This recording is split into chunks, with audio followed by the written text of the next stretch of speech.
C'est un voyage dans le temps. Il y a 36 000 ans. Un homme s'est enfoncé, à la lueur d'une torche enflammée, dans les profondeurs de cette gigantesque grotte.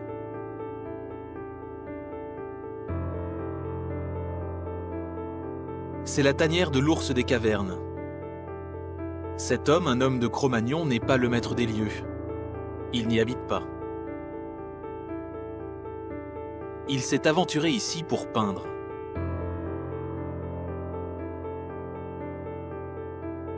Une fresque monumentale.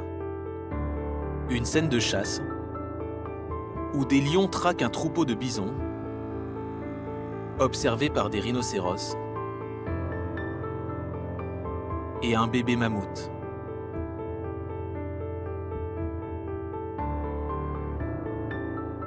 C'est sans doute la plus vieille peinture connue de l'histoire de l'humanité. Un trésor unique au monde qui a traversé les millénaires et qu'il faut préserver, coûte que coûte.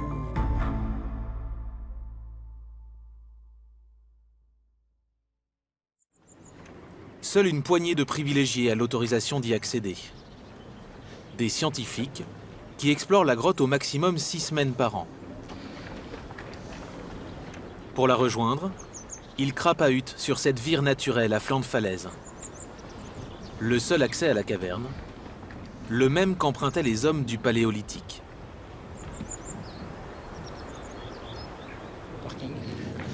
T'as vu les caillasses qui sont tombées pendant l'hiver? Regarde ce qui va tomber. Sur les traces de nos ancêtres, il y a Jean-Michel Geneste. Il dirige une équipe d'archéologues, de géologues, de préhistoriens. Ensemble, ils étudient la grotte depuis sa découverte il y a 20 ans. C'est toujours quelque chose. C'est une espèce de responsabilité, d'honneur insignifiant. On ne sait pas pourquoi c'est à nous que c'est arrivé à ce moment-là de la recherche. Aujourd'hui, ils commencent une nouvelle campagne scientifique. Elle va durer 3 semaines, ils pourront accéder à la grotte chaque jour, à condition de montrer patte blanche. L'entrée est ultra sécurisée, protégée par une porte blindée et surveillée par 4 caméras. Attention à la marche, ok.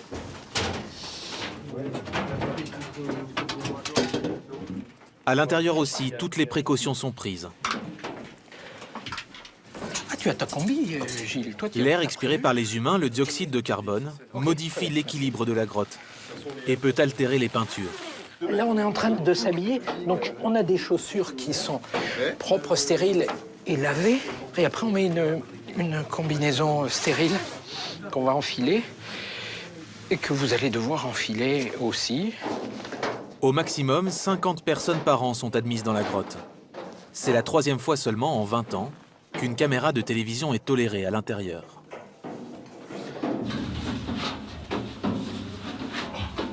L'entrée se fait par le plafond, en empruntant une échelle qui permet d'accéder à la première salle, 6 mètres plus bas. Tu travailles où aujourd'hui? Je travaille dans la salle d'ébauche Ah ouais? pour faire tous ces relevés. Ouais. Et ensuite, on va à la salivaire. Ok. La caverne est très profonde. Elle mesure plus de 500 mètres de long. On y chemine avec interdiction de quitter les passerelles, pour ne rien détruire. L'espace s'organise un peu comme un musée. À chaque salle, son ambiance, ses techniques, ses dessins. Et plus on avance, plus les découvertes sont extraordinaires. Vous voyez ces points rouges? Donc voilà un premier panneau de signes abstraits. On distingue les doigts qui partent. Donc ce sont des paumes de main. Plus loin, le style se précise. Et l'incroyable bestiaire de la grotte commence à prendre forme. Une hyène, une panthère, puis un rhinocéros dessiné en rouge à l'oxyde de fer. Ensuite, des gravures réalisées dans la roche argileuse. Ces dessins ont été faits au doigt. Et puis, après 30 minutes de marche dans les entrailles de la falaise, un chef-d'œuvre.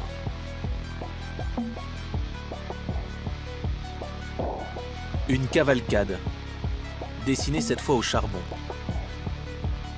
Des dizaines de chevaux, de bisons, de rhinocéros, croqués à flanc de paroi, sur 7 mètres de large. Parmi les 10 scientifiques admis dans la grotte ce jour-là, Carol Fritz et Gilles Tossello. Ils sont mari et femme, mais surtout spécialistes de l'art pariétal, l'art des peintures des hommes préhistoriques. Essayez de faire ressortir le relief du cheval. Avec cet appareil photo adapté aux basses lumières, ils répertorient une à une toutes les peintures de la grotte. Ils ont commencé il y a 17 ans. Quand on a découvert ce panneau avec nos lampes frontales, il n'y avait pas les passerelles, il n'y avait pas de lumière, etc. J'ai eu une très forte émotion et j'ai pleuré. Voilà.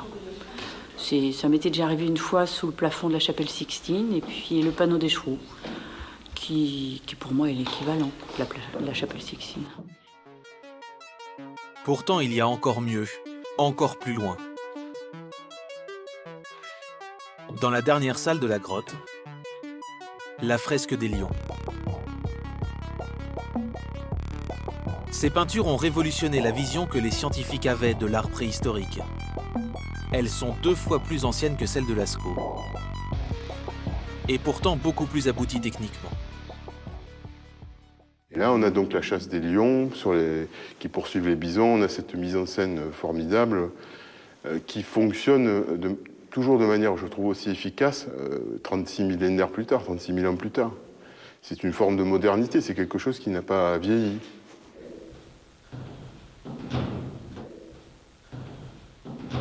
L'équipe ne peut passer que quelques heures dans la grotte. Les peintures sont trop fragiles. Et on reste au maximum 4 heures. Sur le chemin du retour, les scientifiques vont passer à côté d'un éboulis. Il y a 21 000 ans, le porche d'entrée de la grotte s'est effondré accidentellement. Elle a été fermée hermétiquement et ses trésors cachés. Jusqu'à un jour de décembre 1994. À cette époque, Jean-Marie Chauvet, Christian Hiller et Eliette Brunel partagent la même passion. Ils sont spéléologues amateurs et tous les week-ends, ils écument les falaises de l'Ardèche à la recherche de cavités secrètes. Alors là, tu nous présentes De temps en temps, Christian Hiller prend son caméscope. Les 3 amis se filment alors pendant leurs expéditions. Nous, c'est il y a 20 ans plus tôt. Je fais passer devant. Le 18 décembre 1994, les spéléologues s'aventurent dans ce boyau très étroit. Vous êtes fous d'être passé là. Et à force de contorsion, ils font une incroyable découverte.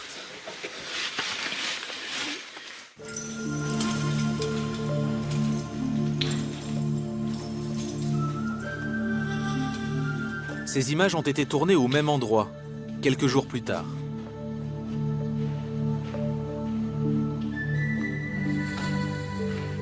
Pour ne rien abîmer, les spéléologues posent des protections sur le sol. Ils sont les premiers hommes à venir ici en 36 millénaires.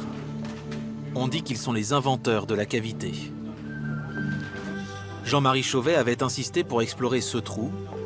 En accord avec ses amis, c'est lui qui donne son nom. Elle est baptisée la grotte Chauvet. On est dans un autre monde, et inviolé. Et en fait, comme on marche sur la Lune, nous, on a eu la chance de marcher dans cette grotte et d'être des privilégiés. C'est quelque chose on va dire, qui vous tombe un petit peu dessus, que vous acceptez, bien sûr. Et puis, surtout, on a compris de suite l'importance de la découverte. De suite. Une semaine plus tard, les experts diligentés sur place leur donnent raison. Les datations au carbone 14 montrent que ces peintures sont 2 fois plus anciennes que celles de Lascaux. La découverte est exceptionnelle, mais très vite les problèmes commencent aussi.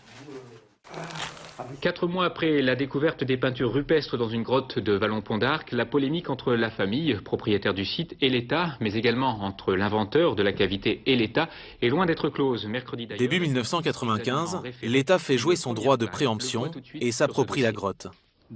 Il dédommage propriétaires du terrain et inventeurs, mais le montant proposé ne convient à personne. Jean-Marie Chauvet engage alors une bataille juridique. Elle va durer 10 ans. Avec Eliette Brunel et Christian Hiller, ils vont au final toucher chacun environ 150 000 €. Encore aujourd'hui, ils estiment avoir été floués. D'autant que Chauvet est en passe de devenir une attraction touristique.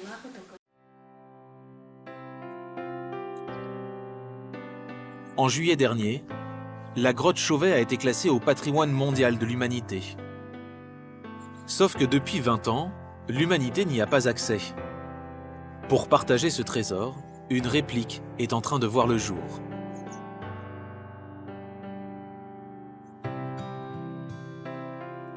À 5 km de la vraie grotte, la caverne du Pont d'Arc, un projet touristique pharaonique. À l'intérieur de ce bâtiment, un fac-similé, une copie grandeur nature des principales salles de la grotte Chauvet. Les travaux ont duré 8 ans, ils ont coûté 50 millions d'euros, des fonds publics. Ils ont mobilisé 400 personnes, des techniciens, des architectes, mais surtout des artistes. Les peintures les plus emblématiques ont été réalisées à Toulouse, dans l'atelier de Gilles Tossello, le préhistorien. Lorsqu'il ne travaille pas dans la grotte, il la reproduit. Ce jour-là, il s'attaque à la partie la plus difficile de la fresque des lions. Est-ce que je fais le rhino? Est-ce que je fais le grand lion du centre? Il travaille à partir de photos sur un immense bloc de résine qui reproduit à l'identique chaque centimètre carré de la paroi. Les hommes de Cro-Magnon se servaient du relief pour créer des perspectives. Pour être le plus fidèle possible, il utilise les mêmes matériaux qu'eux, du charbon de bois.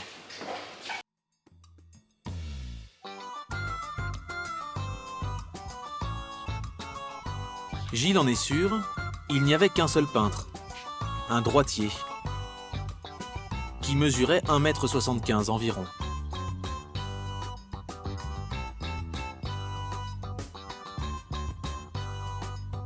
L'homme a probablement dessiné la fresque très rapidement, en 2 ou 3 jours seulement. Le plasticien du XXIe siècle, lui, a mis plusieurs mois à la reproduire. La personne qui a fait ça n'en est pas à son coup d'essai parce qu'on voit que ce sens de la composition, cet équilibre, cette complexité parfois dans l'agencement des formes, etc., c'est pas un coup d'essai, hein, c'est pas un apprenti qui a fait ça. C'est l'œuvre de quelqu'un, d'un cerveau, d'une main qui est parmi les génies, pour moi, de l'histoire de l'art. À l'automne dernier, les blocs de résine qui mesurent en tout 12 mètres de long et pèsent 3 tonnes, quitte Toulouse, pour l'Ardèche. La copie du chef-d'œuvre vient s'insérer au milieu des 3500 mètres carrés de fac-similé de la caverne du Pont d'Arc, où tout a été reproduit.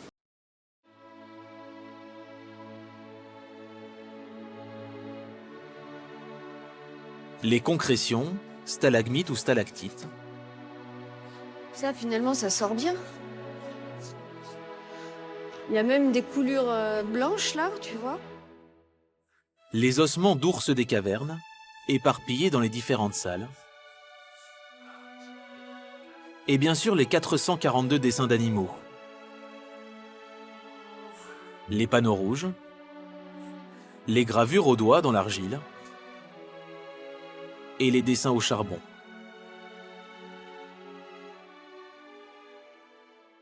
Une cinquantaine d'artistes a participé à la réplique. Ils se sont baptisés les faussaires. Et à leur tête, il y a Mélanie Claude, une scénographe. Ce qu'il y a pas mal, tu vois, c'est des petits tas comme ça d'os altérés qui en décomposition. Donc ce qu'on peut faire, c'est... Elle travaille aussi à partir des centaines de photos qu'elle a prises à l'intérieur de la vraie grotte. Et puis il y a pas mal de petits tas de charbon aussi, effectivement. Et elle pousse très loin le souci du détail. Bien accentuer l'effet cuvette au pied. C'est des éléments comme ça qui contribuent vraiment la grotte et son émotion, parce qu'on voit des traces qui sont lisibles et qui sont fraîches et qui sont extraordinaires.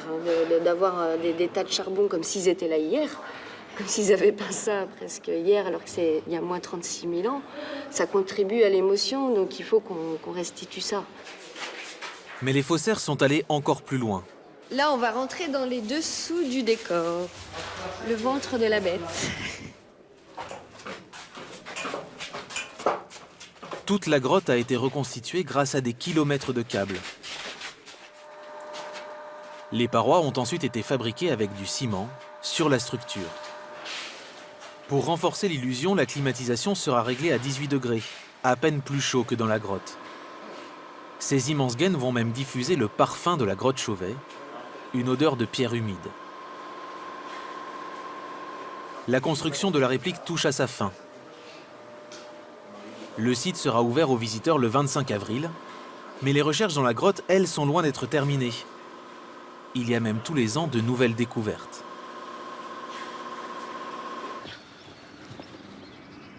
Après chaque descente dans la cavité, Carole Fritz et Gilles Tossello, le couple spécialiste des peintures pariétales, rejoint son laboratoire de recherche. Il va falloir sortir les photos. Ouais, je le fais tout de suite. Hier. Un labo improvisé, dans ses préfabriqués, au milieu d'une base de loisirs. Comme ils n'ont pas le droit de quitter la passerelle dans la grotte, ils ne peuvent pas bien voir certains dessins. Alors depuis 10 ans, ce sont les progrès technologiques qui font avancer leurs recherches. Qu'est-ce que tu avais comme focale, là? Je dois être au 35. Comme cette reconstitution 3D à partir de photos. Cette paroi dans la grotte, elle est en encorbellement. C'est-à-dire qu'on ne voit pas ce qu'il y a réellement sur le haut du plafond de ces petits encorbellements. Donc en fait, on peut, nous, créer des images ici, comme si on était parfaitement couché sous cette paroi et qu'on regardait les dessins qui y sont. Et grâce à ça, ils mettent au jour de nouveaux témoignages du passé. Des LED, etc. On a pu découvrir derrière ce grand rhino, parce qu'on voit bien, de fines gravures. Et ces fines gravures représentent un autre rhinocéros associé à celui-ci. Et ça, on n'aurait pas pu le faire sans la photographie, uniquement sur place, puisqu'en fait, on est à plus de 4 mètres de la paroi et que c'est de la gravure très fine. Non, pas. Avec ces peintures, les hommes de Cro-Magnon ont aussi légué un formidable tableau du monde dans lequel ils vivaient. L'Ardèche de l'âge de glace, où il faisait moins 20 degrés et où on croisait des animaux étranges. Le profil. À côté de la réplique, un autre bâtiment abrite un musée. Il décrypte l'environnement des hommes préhistoriques. Je suis pas sûr, hein. Je vais dégager la tête pour que tu puisses voir. Juste la tête, parce que c'est lui qui donne l'orientation. Tu vois? Ouais. Dans la grotte, les hommes ont dessiné 19 ours des cavernes. Pas très impressionnant comme ça, mais l'animal mesurait 3,50 m de hauteur quand il était debout sur ses pattes. Il y a aussi 72 rhinocéros laineux, un lointain cousin de l'actuel, 1,5 fois plus gros. Ou encore 79 mammouths. Ces espèces ont aujourd'hui toutes disparu. Elles n'ont pas survécu à la fin de l'ère glaciaire. La plus insolite et impressionnante, c'est le Mégacéros. Un immense cerf, plus grand qu'un mammouth. 2,50 m à la bosse et 900 kg pour les mâles.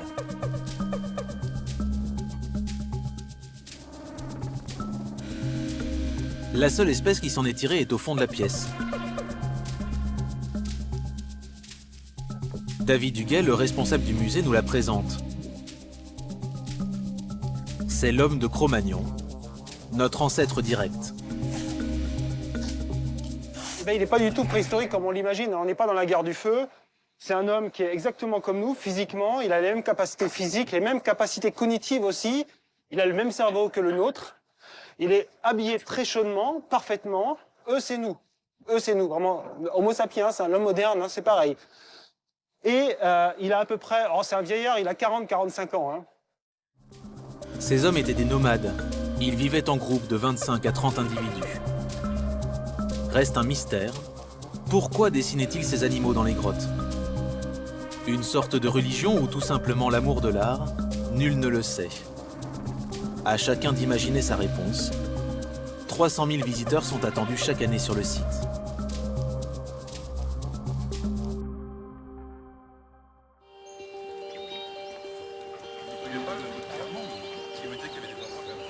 S'il n'y avait pas ces drôles de sacs à dos, on pourrait les prendre pour des randonneurs du dimanche. C'est à droite, là C'est là, ouais. C'est bon. À une époque où les montagnes, les déserts ont tous été cartographiés, ce sont les derniers grands explorateurs. Ils partent à la découverte des entrailles de la Terre. Et voici une des portes d'entrée. Un cauchemar pour claustrophobes. Le rêve de tout spéléologue. C'est un peu fou quand même. Mais qu'est-ce que c'est qu'on dit déjà? La science n'a pas démontré si la folie n'était pas le sublime de l'intelligence. Ah bon? Tu peux répéter ça? Non, je peux pas, non, c'est une fois. Et là, on rentre dans le disque dur de la Terre.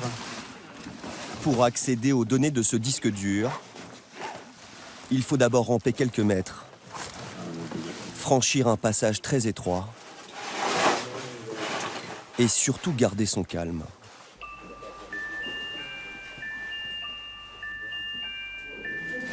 Ce trou, ils ont appris à le connaître, mais ils n'en ont jamais vu le fond. Allez, quelqu'un le récupère derrière moi. On récupère la charge. Elle est lourde, hein? Attention, c'est bon. L'exploration nécessite plus de 200 kilos de matériel. Ils sont une dizaine mobilisés pour l'événement, des hommes et une femme médecin urgentiste. Il y a 7 millions d'années, un vaste bouleversement climatique a asséché fleuves et rivières. En se retirant, l'eau a formé des grands canyons et des grottes. C'est en étudiant ce phénomène que Michel Randa a découvert cette galerie il y a 19 ans. Et là, tu vois, cette galerie, elle s'est creusée alors que c'était un régime noyer. C'est-à-dire que c'était rempli d'eau. C'était un creusement phréatique, en fait. L'eau a stagné ou s'est écoulée lentement et a donné à la galerie ses formes. Mais aujourd'hui, pour prolonger l'exploration, il faut aller sous l'eau. Celui qui va plonger dans les méandres de la Terre là où personne n'est jamais allé, c'est Franck Vasseur. Il a 44 ans. La semaine, il est instituteur. Le week-end, spéléoplongeur.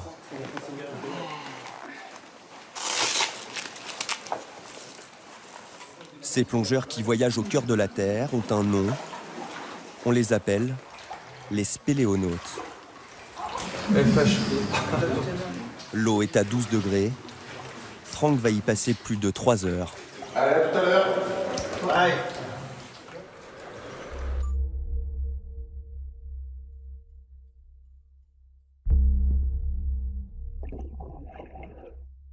Sur les 30 premiers mètres, la visibilité est réduite, l'eau troublée par des dépôts d'argile.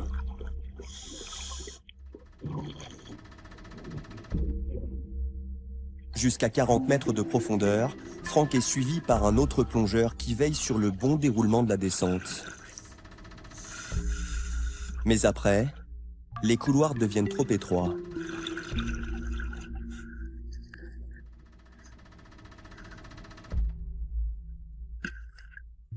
Le moindre mouvement de palme sur les parois risque de rendre l'eau trop opaque. Une menace pour la sécurité. Franck part alors seul vers l'inconnu. Il espère descendre à 80 mètres de profondeur et mettre sa palme là où l'homme n'a jamais mis les pieds. En France, ils ne sont qu'une cinquantaine capables de tenter l'aventure. À la surface, l'équipe de sécurité attend dans un silence de cathédrale. S'il y a un problème technique, il n'a pas de refuge déjà pour remonter, à part l'endroit par lequel il a pénétré le siphon. Sinon, s'il a un problème à moins 50 là-bas, c'est irréversible. Quoi, hein. Ouais. Pourquoi personne ne peut aller le chercher là? Si, on peut le rechercher, mais on ira rechercher son corps, c'est tout.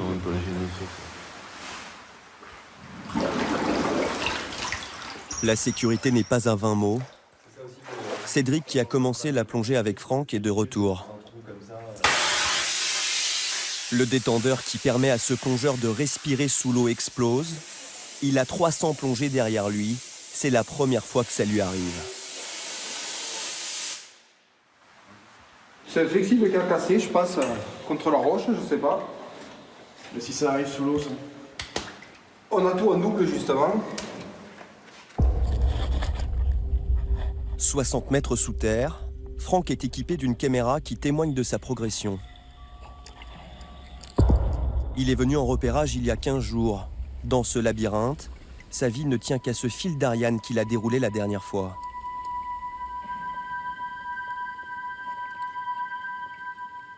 Le risque, il en a bien conscience. Il a perdu un de ses amis il y a un peu plus de 2 ans.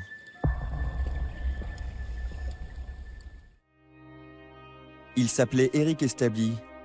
Ce père de famille de 46 ans était un sauveteur expérimenté. Le 3 octobre 2010, Éric Establi s'engage dans une plongée extrêmement profonde, 180 mètres.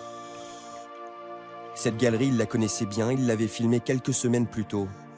Mais ce jour-là, comme un skieur de haute montagne coincé sous une avalanche, Éric Establi s'est fait piéger sous terre, bloqué derrière un éboulement. Il faudra 8 jours pour retrouver son corps.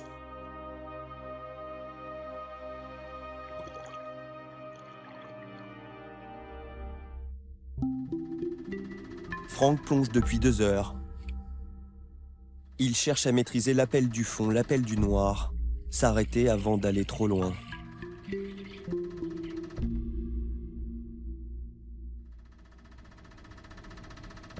Il est à 80 mètres de profondeur. C'est son terminus, le moment de faire demi-tour.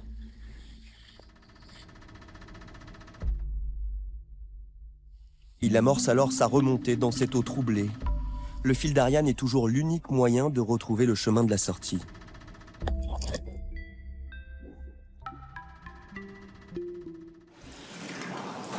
Bravo Franck! L'expédition a duré un peu plus de 3h30. Comment on se sent après une plongée comme ça? Là, un petit peu frais, mais heureux, content. On a pu avancer de 55 mètres sur l'inconnu, alors ça peut paraître un petit peu dérisoire, hein. Enfin, dans ce vidéo, on ne sait jamais ce à quoi on s'engage. Donc, c'est vrai que j'avais été ambitieux, hein, j'avais pris 400 mètres de fil. Franck y retournera bientôt. Mais qu'est-ce qui pousse ces spéléonautes à plonger dans l'obscurité, dans ces eaux toujours froides, parfois boueuses, souvent au péril de leur vie? On va analyser les gaz. S'aventurer là où personne n'est jamais allé, c'est aussi le moteur de la vie de Jean-Pierre Baudu. Il est ingénieur en aéronautique. Son obsession, la sécurité. Allez, un 15, un 16,62. À partir de 6 mètres de profondeur, l'oxygène devient un poison. Il faut le remplacer par un mélange gazeux. Alors là, je suis en train d'analyser un gaz que j'ai préparé pour de la plongée profonde. Celle-là permet d'aller à moins 120. Donc quand je dis 15,62, il y a 15% d'oxygène et 62% d'hélium. Donc ça permet d'aller assez profond. Le reste, c'est de l'azote. Donc je le marque bien, ça c'est important. Parce qu'il ne faut pas qu'on se trompe de gaz. Sinon, c'est mortel. Et pourtant, ça ne l'inquiète pas plus que ça.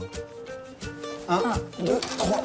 Avec Catherine, sa femme, il prépare une grande expédition. 12 bouteilles de gaz, 2 scooters sous-marins, 250 kilos de matériel. 1, 2, 3. Un petit déménagement, le rituel du vendredi 17h pour ce couple sans enfant. Je rêve d'un homme qui fasse du footing. Mais bon, comme je plonge aussi, je vais pas me plaindre. Hein.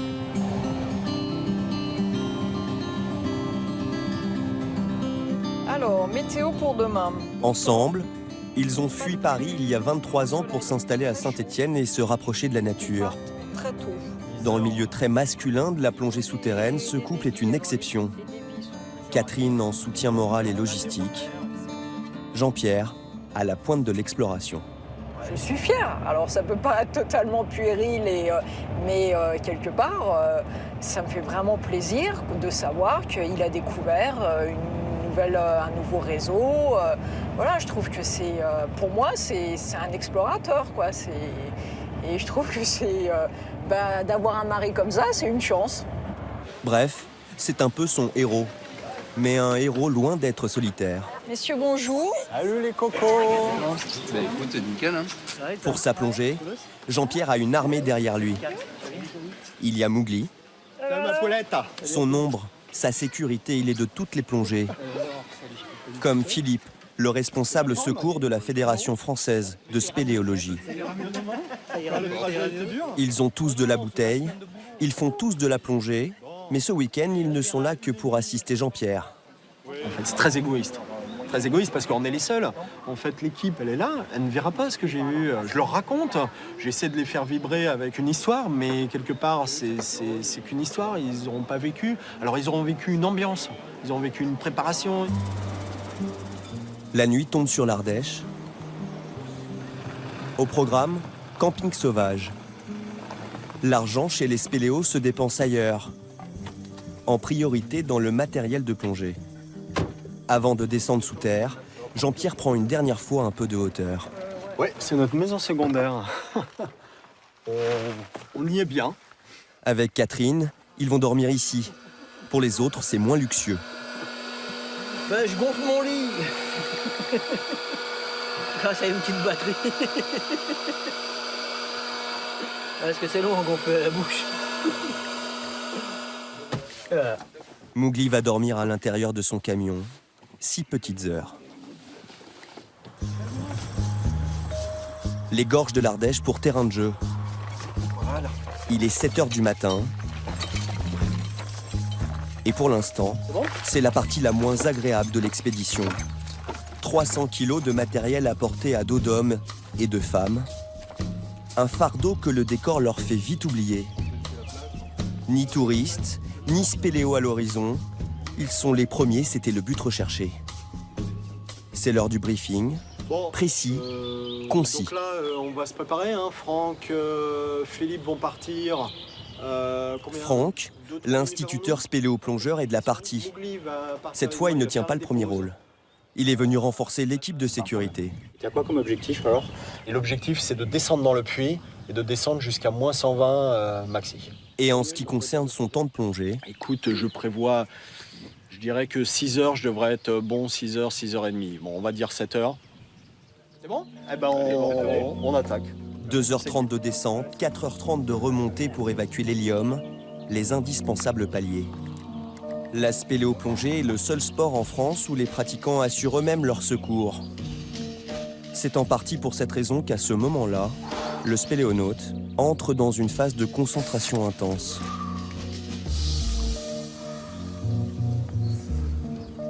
Pour voyager en terre inconnue, il a sur lui une combinaison chauffante, 10 bouteilles, 2 scooters sous-marins et 2 recycleurs qui servent à économiser du gaz sous l'eau. Pendant des années, l'armée avait le monopole de l'utilisation de ce matériel. Il y en a pour 50 000 €. Ils sont 3 à escorter Jean-Pierre.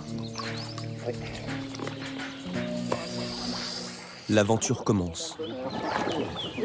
Comme le mieux qui se passe bien quand ça. Au revoir, chouchou.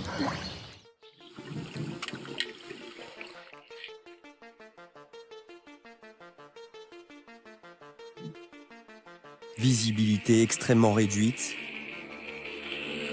Paysage lunaire. Jean-Pierre se repère grâce au fil d'Ariane qu'il a déroulé lors de son dernier passage.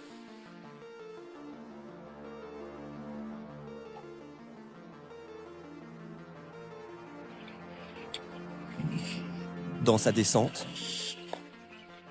il croise une anguille. L'une des rares espèces évoluant à ces profondeurs.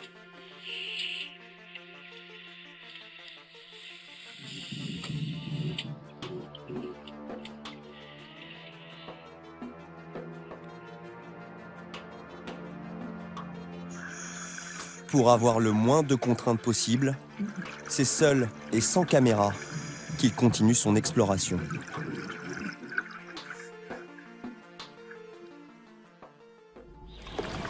À la surface, les touristes descendent l'Ardèche sans se douter qu'en dessous d'eux, un homme explore les entrailles de la Terre. Catherine et les autres n'ont aucun moyen d'avoir des nouvelles de Jean-Pierre. Mais ils doivent le retrouver, sous l'eau, dans 2h30. Il est 14h30. Jean-Pierre est ponctuel au rendez-vous. Il a parcouru 1 km 400, 60 mètres de plus que lors de sa dernière exploration. C'est ce qu'il indique sur cette tablette. À 100 mètres de profondeur, il pense avoir trouvé une connexion avec une autre galerie. Pour le spéléonaute, les entrailles de la Terre ont perdu quelques dizaines de mètres de mystère.